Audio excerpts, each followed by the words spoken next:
야담상회를 찾아주신 선비님들 감사드리옵니다. 야담상회, 오늘의 이야기 시작합니다. 옛날 옛적 세도가들이 모여있는 한양바닥에서도 그 위세가 결코 범상치 않은 한명문 양반가가 있었습니다. 그 댁에는 가까 출입 한번 하지 못한 채 집안에만 틀어박혀 있는 무남동녀 외동딸이 있었지요. 그녀의 이름은 가연으로 사군자와 서예를 즐기며 아녀자임에도 글공부에 대한 학구열이 대단하여 날 때부터 총명하고 학식이 높기로 소문이 자자한 처자였습니다. 이날도 방 안에서 홀로 서책을 들여다보며 독서에 열중하고 있던 차에 방문 밖에서 한 귀부인의 목소리가 들려왔답니다. 가연아, 탕약을 취할 시간이로구나. 귀부인은 이 댁의 안방마님으로 가연의 어머니였지요. 그녀의 손에는 곱게 달여 진한 빛깔을 띠고 있는 탕약이 담긴 대접이 들려 있었습니다. 귀부인은 가연에게 조심스럽게 탕약을 넘겨주었고 탕약 사발을 바라보던 가연은 땅이 꺼져라 한숨을 푹 내쉬고는 그것을 받아들었습니다. 어머님, 언제까지 이 쓰디 쓴 약을 먹어야 하는 것이옵니까? 그리도 오랜 기간 이 탕약을 취해왔지만 지금까지도 차도가 없는 거려. 얘야, 그런 소리 말거라.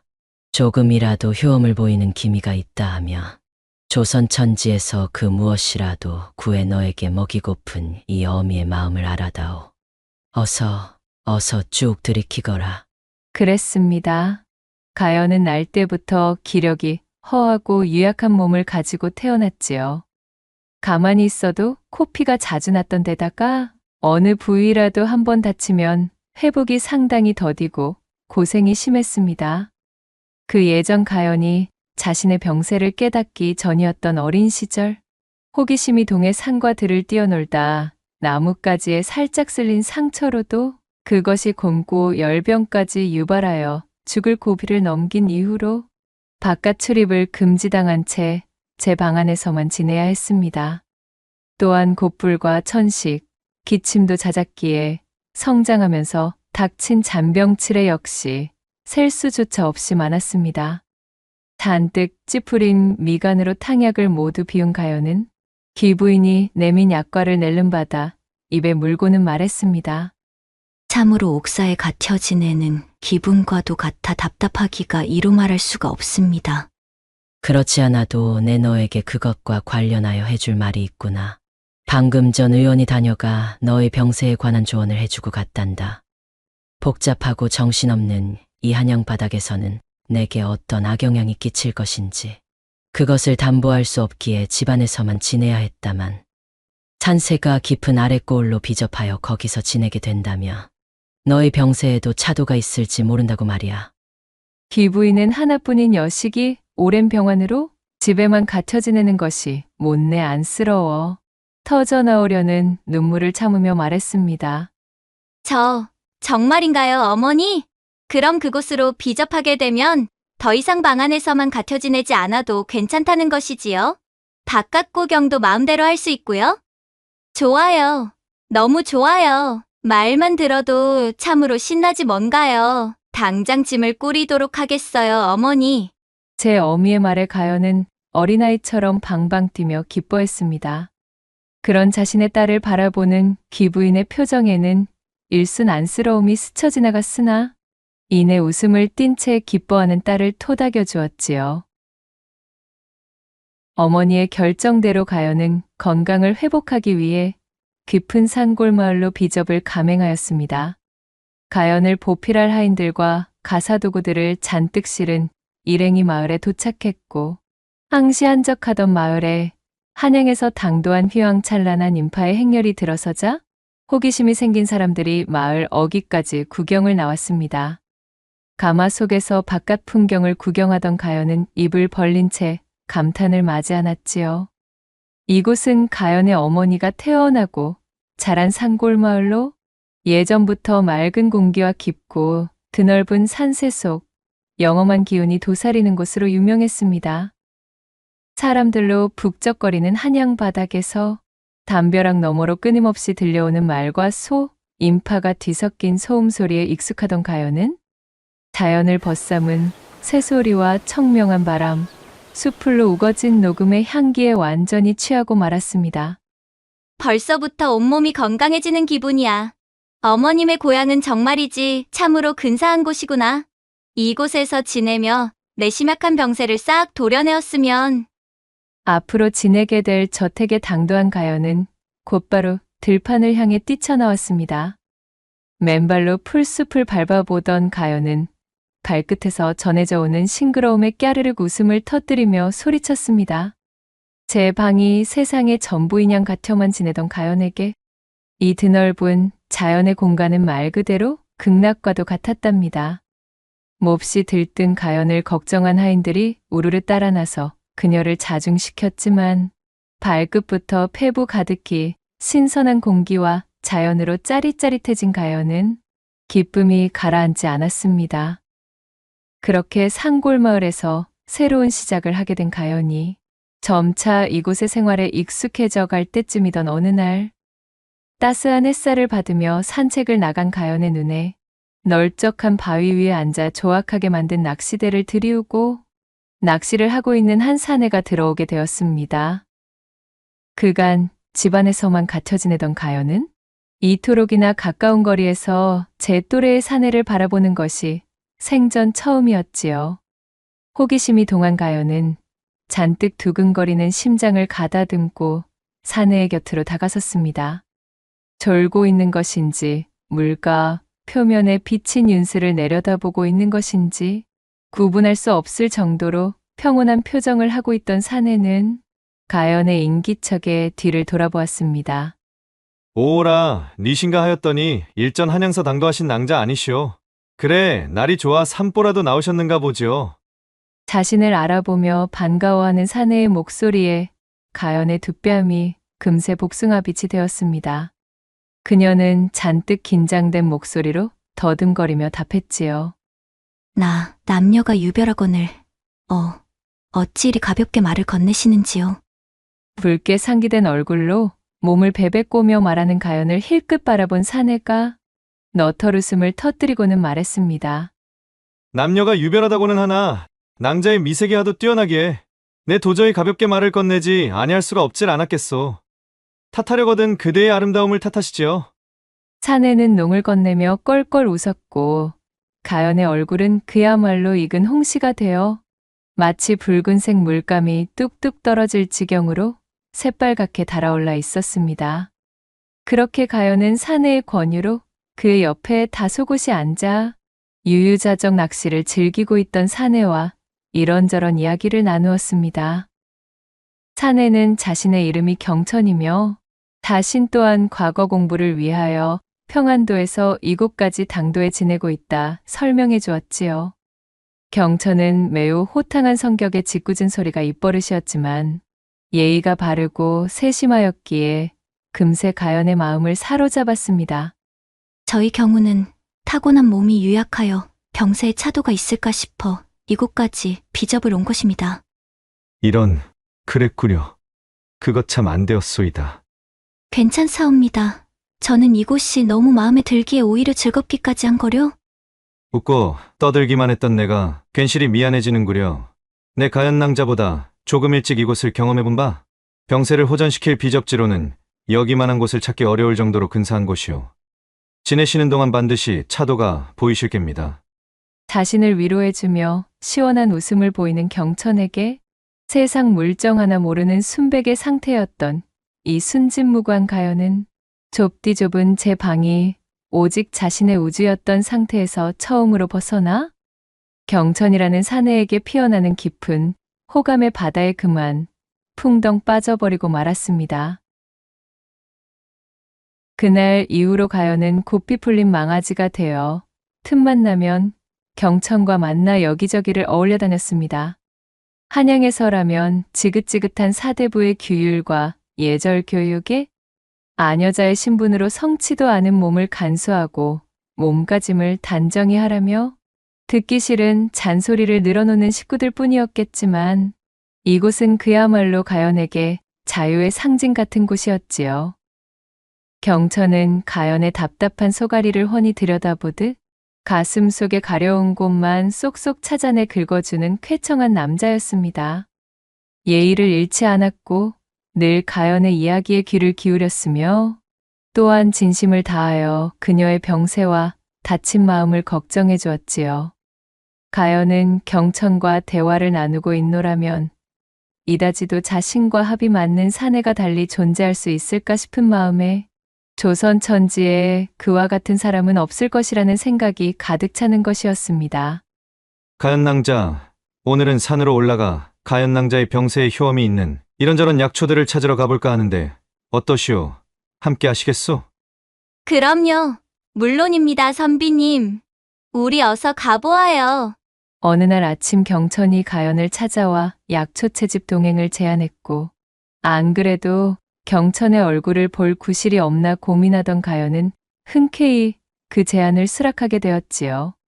두 사람은 산으로 향하는 길목에서부터 산새가 우거지는 곳까지 서로 잡아주고 끌어주며 즐거운 이야기꽃을 곁들인 채 나아갔습니다.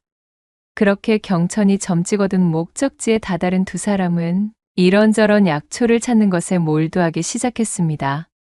선비님, 여기 이것 좀 보셔요.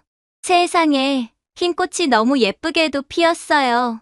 그것은 구절초라 부르는 약초요. 처음 개화할 때는 어두운 분홍색이지만 점점 흰색으로 밝게 자라난다오. 마치 가연낭자처럼 화사해지는 녀석이지. 구절초도 가연낭자의 병세에 도움이 되는 효능이 많으니 넉넉히 캐도록 하십시다. 아, 아잉 선비님도 참 무슨 그러한 말씀을. 헌데 선비님께서는 모르시는 것이 없으시옵니다. 서책만 들여다보시는 분이 아니시군요. 실하게도 이리 관심을 쏟으시는 것을 보면 말입니다. 하, 그렇게 보였소. 내 언젠가는 고리타분한 서책 해석이나 글 공부에서 벗어나 좀 더 드넓은 학문을 탐구하는 세상이 올 것이라 믿어 의심치는 않소만. 우리 부모님께서는 하등 쓸모없는 일에 매달린다며 나를 타박하지 않겠소. 자신의 말에 머쓱하게 웃는 경천의 얼굴을 보며 가연은 동병상련의 감정을 느끼고는 그가 더욱 가깝게 여겨졌습니다. 그렇게 약초를 찾으며 약초에 유래된 이런저런 대화들을 주고받는 사이 시간은 어느덧 훌쩍 지나가 버렸고 두 사람이 약초에 정신을 파는 사이 하늘이 어둑어둑검게 물들더니 이내 굉음을 내며 굵직한 소나기가 쏟아지기 시작했습니다. 이런! 큰일이오! 가연낭자! 어서 이리로! 준비도 없이 산중에서 소나기를 만난 두 사람은 비를 피할 겨를도 없이 온몸이 홀딱 젖어버리고 말았습니다. 때마침 근처의 작은 동굴을 발견한 경천이 가연을 대동해 동굴 속으로 몸을 피하게 되었지요.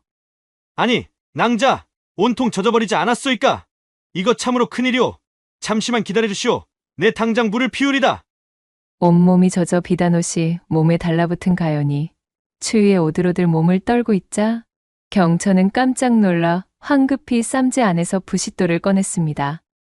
동굴 안에 널브러진 불쏘시개들을 긁어 모아 불을 피워낸 경천이 가연에게 말했지요. 이거 공연히 이런 깊은 산중으로 낭자를 데려오는 바람에 이런 사달이 나고 말았고요. 내 참으로 미안하기 그지없습니다. 경천의 말에 가연은 미소를 지어 보이며 고개를 가로저었지만 그녀의 입술은 새파래지고 있었고 보기에도 안쓰러울 정도로 온몸이 덜덜 떨리고 있었습니다. 젖은 의복을 이대로 방치하면 필시 고풀이 걸릴 것이고 열병으로 번지게 되면 병세가 있는 낭자에게는 몹시도 위험합니다. 이러한 말을 꺼내기가 대단히 저하나 젖은 의복을 탈의하고 몸을 말려야만 하오. 이는 낭자의 안위에 치명적이기에 내 감히 이런 말을 드리는 것을 양해해 주길 바랍니다. 경천이 바닥을 향해 고개를 떨군 채 조심스럽게 말했고 그 말에 얼굴을 붉힌 가연은 잠시 고민하였지만 이내 경천의 말을 따르기로 결정했지요. 선비님께서 그리 말씀하신다면 따르겠사옵니다. 그럼 나는 돌아 앉아 있을 것이니. 경천은 차마 고개도 들어올리지 못하고 몸을 뒤로 돌린 채 가연을 등지고 앉았습니다. 가연은 경천의 넓은 등을 물끄러미 바라보다 이내 천천히 탈의를 시작했습니다. 뒤돌아 있는 경천의 귓가로 가연의 옷가지들이 사락사락 스치는 소리가 들려왔지요. 그것은 동굴 속 가득 차 있던 세찬 소나기 소리조차도 뚫고 선명하게 들어올 정도로 매우 강렬한 소리였습니다. 저기 선비님. 저는 이제 되었으니 선비님께서도.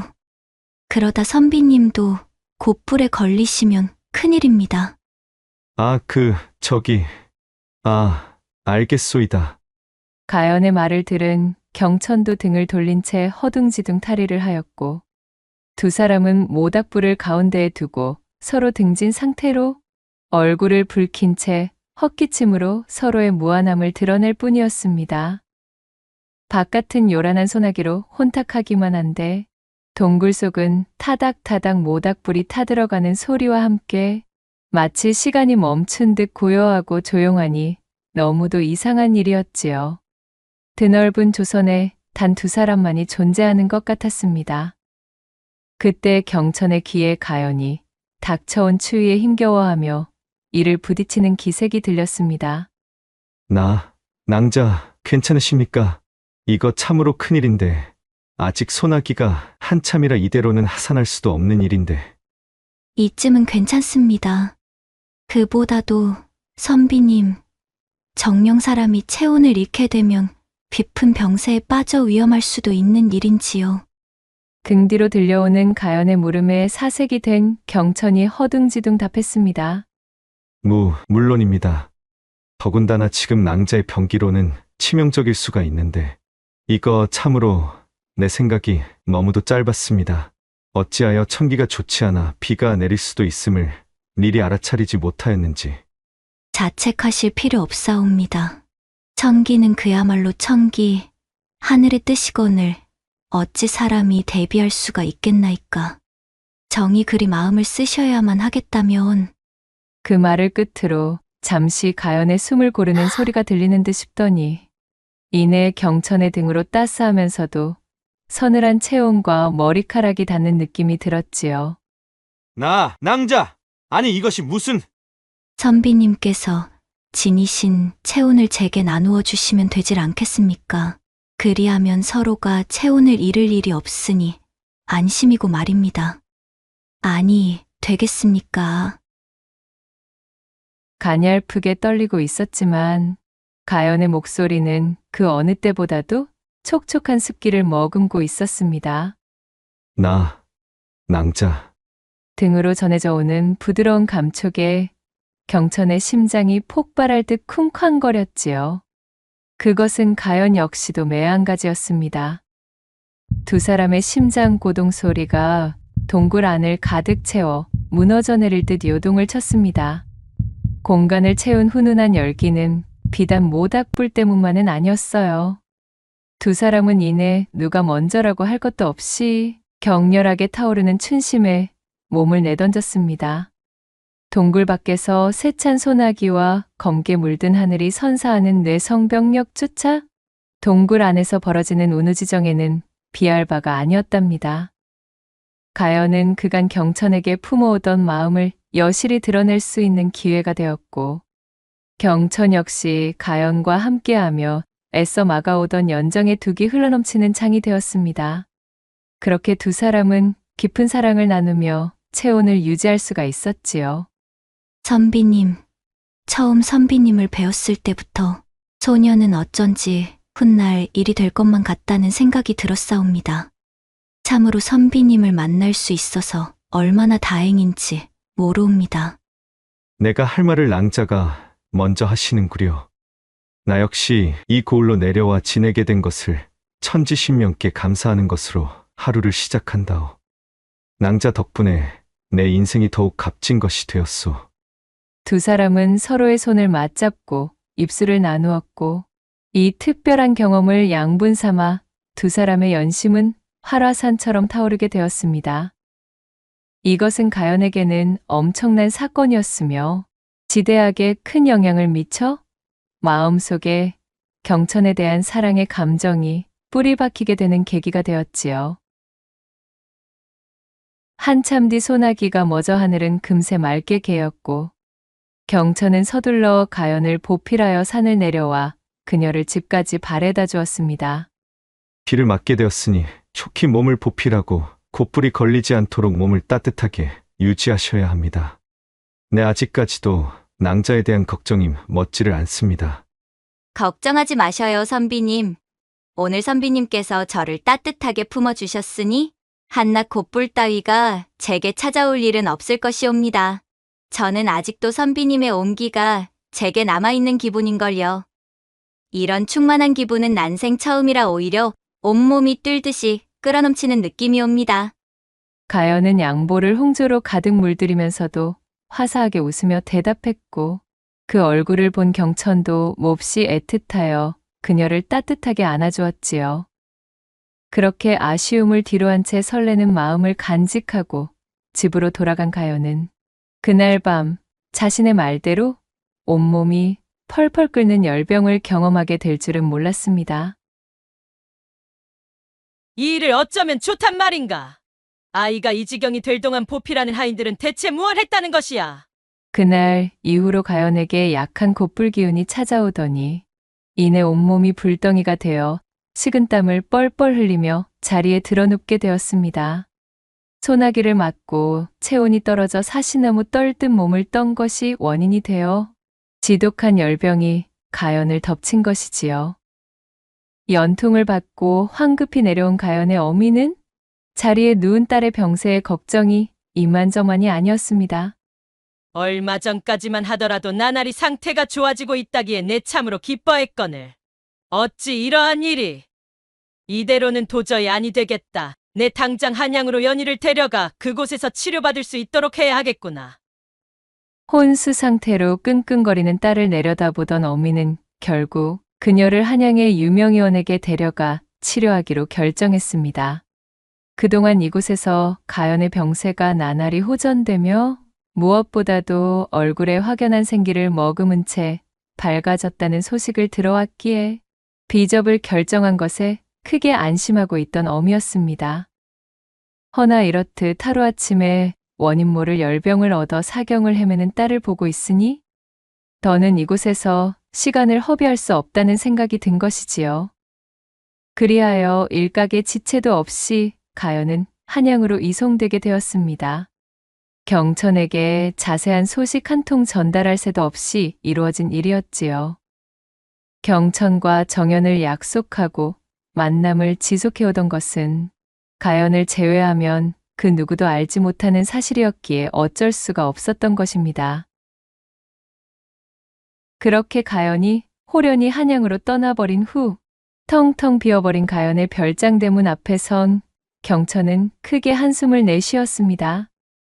그제서야 경천은 자신이 사모에 맞지 않는 가연에 대해 아는 것이 너무도 적다는 것을 깨달았지요. 한양 바닥 그 어디에 가연의 본가가 위치해 있는지, 정확히 그녀의 병세는 어떠한지, 한양 어디에 의원을 찾아간 것인지, 애타는 마음을 잠재울 만한 그 어떤 단서조차도 가지고 있지 않았습니다. 내 그간 나의 마음만 앞세우느라 가연 낭자에 대한 깊이가 부족한 것을 못내 덮어두고만 있었구나. 참으로 한심하기 짝이 없도다. 그녀의 병세가 위중해진 이유도 따지고 보면 나의 탓 아니던가. 나 같은 사내가 어찌 그녀의 정인이 될 자격이 있겠는가. 경천은 하늘을 바라보며 원망 가득한 얼굴로 통탄했습니다. 한편 한양에 도착한 가연에게는 또다시 옥사에 갇힌 것 같은 칩거 생활이 시작되었습니다. 자택에는 유명한 의원이 2명이나 상주하여 그녀의 병세를 돌보고 있었습니다.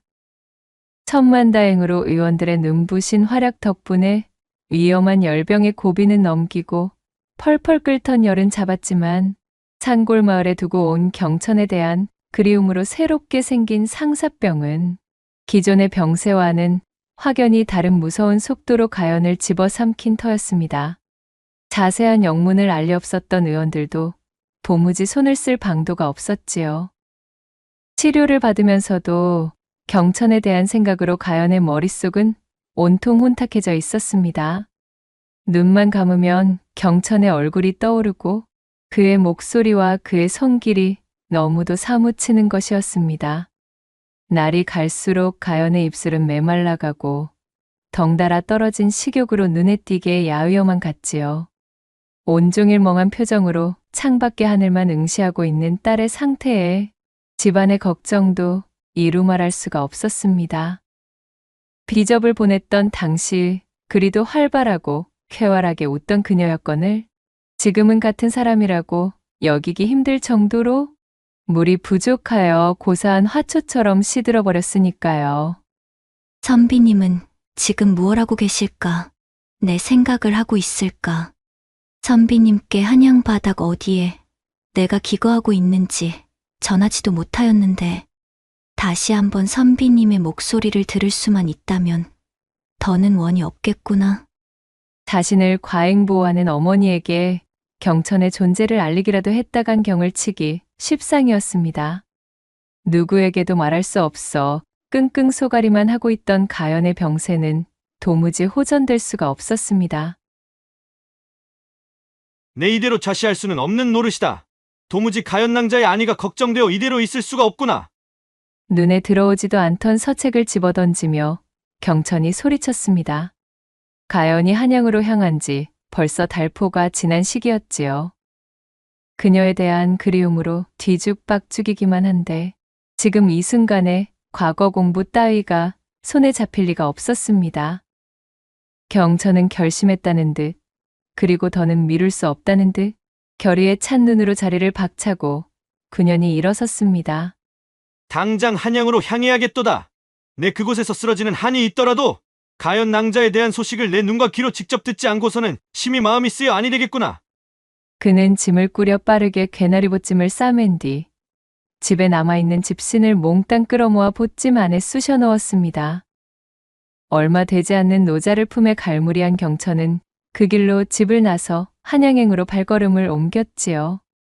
내 진작에 일이 나섰어야만 했다. 더 이상 가연 낭자와 관련된 사안에 아둔하게 구는 일은 더는 없을 것이야. 한 걸음 한 걸음 내딛는 경천의 발걸음에는 다부진 결심이 서려 있었습니다. 한편 가연이 연금되어 지내고 있는 그녀의 본가, 달포씩이나 경천과 떨어져 지내고 있던 가연의 병세는 심각한 수준이었습니다. 그녀의 상사병은 깊을 대로 깊어져 이젠 단 하루도 경천 없이는 견딜 수 없을 지경이었어요.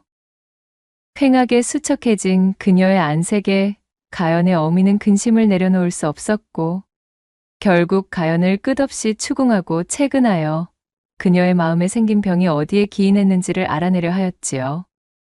도저히 경천의 소식이 궁금하여 더는 견딜 수 없었던 가연은 결국 비접을 내려가 있는 동안 경천과 가졌던 모든 일들을 남김없이 털어놓게 되었습니다. 지금 자신의 병세는 바로 경천이라는 선비를 향한 그리움에서 비롯한 상사병임도 실토하게 되었답니다. 남녀가 유별하거늘 비접지에서 정혼조차 하지 않은 외간 사내와 정을 통하다니. 내 정말 너의 행보에 기가 막혀 말이 나오지 않을 정도로 천인공로할 일이나.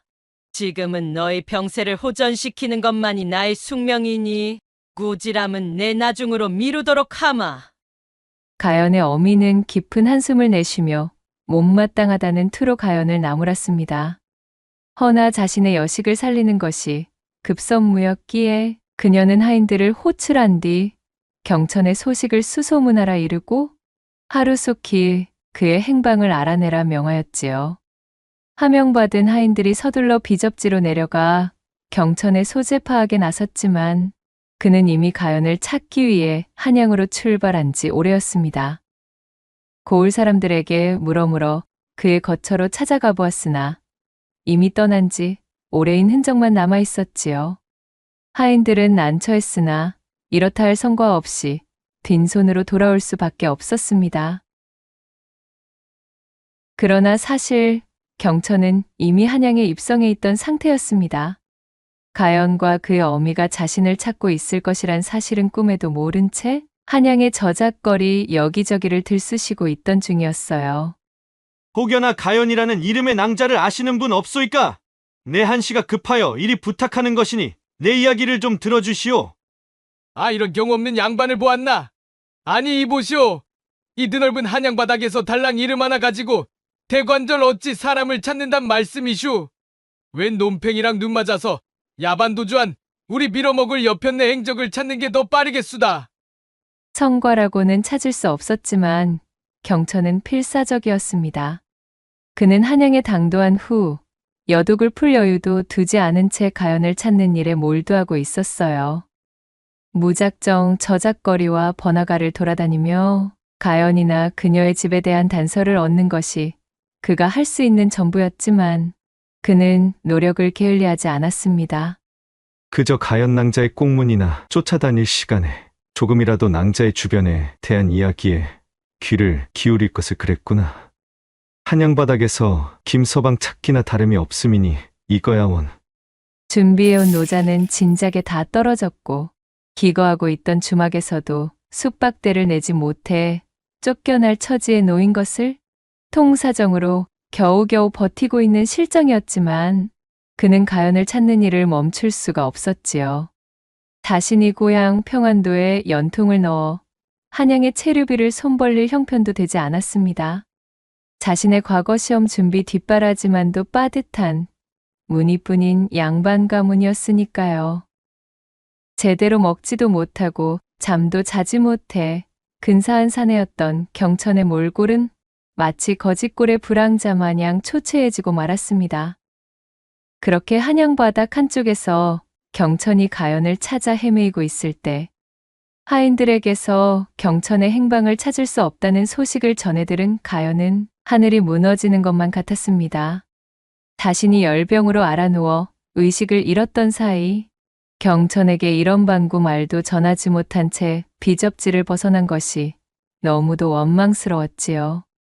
지금쯤 선비님은 나를 찾고 계실까? 아니면 소식 한 통 없이 자신을 떠나버린 것을 원망하시어 나 같은 것은 깨끗하게 잊고 과거 길에 오르셨을까? 아, 나의 선비님. 선비님이 그리워 잠을 이룰 수 없는 이 소녀의 마음을 어찌 전할 수가 있을까요?